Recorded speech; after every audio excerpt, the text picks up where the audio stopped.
Jumamosi tarehe 23 na kichwa cha somo kutoka kwa mchungaji wetu Kristo yake Lome inasema Kristo jiwe kuu la pembeni. Mstari wa ufunguzi unatoka Mathayo 21:42 inasema jiwe alilolikataa waashi hilo limekuwa jiwe kuu la pembeni.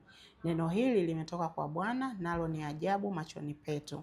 Mchungaji anaanza kwa kusema katika somo letu lililopita tulijifunza moja ya ukweli ulio wazi zaidi katika maandiko. Bwana Yesu Kristo ndiye msingi wa kanisa. Hili si wazo au dhana tu. Katika Mathayo 21:42 alijitambulisha kama jiwe linalozungumziwa katika unabii, yule aliyekataliwa na waashi wajenzi, lakini bado akachaguliwa na Mungu kuwa jiwe la pembeni.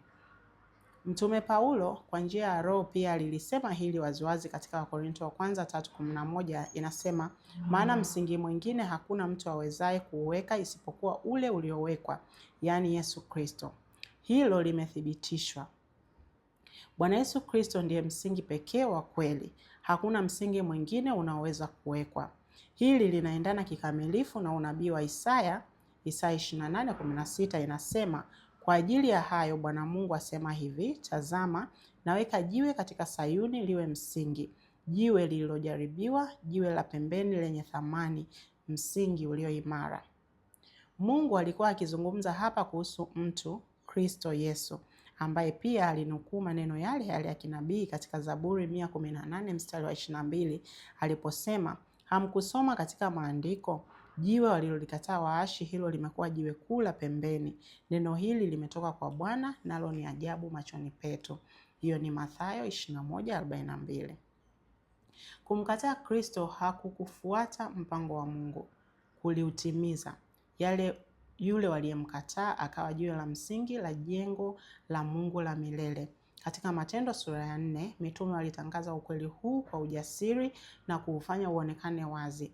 Huyu ndiye jiwe lililodharauliwa na ninyi wajenzi, ambalo limekuwa jiwe kuu la pembeni. Hiyo ni Mathayo 4:11. Hii ndio sababu mwamba ambao Yesu aliuzungumzia katika Mathayo 16 si ufunuo na si Petro. Maandiko yanamtambua Kristo kama mwamba, jiwe, msingi na jiwe kuu la pembeni. Paulo anathibitisha zaidi hili katika Waefeso 2:20 aliposema kwa Roho, nanyi mmejengwa juu ya msingi wa mitume na manabii, naye Yesu Kristo mwenyewe ndiye jiwe kuu la pembeni. Haleluya.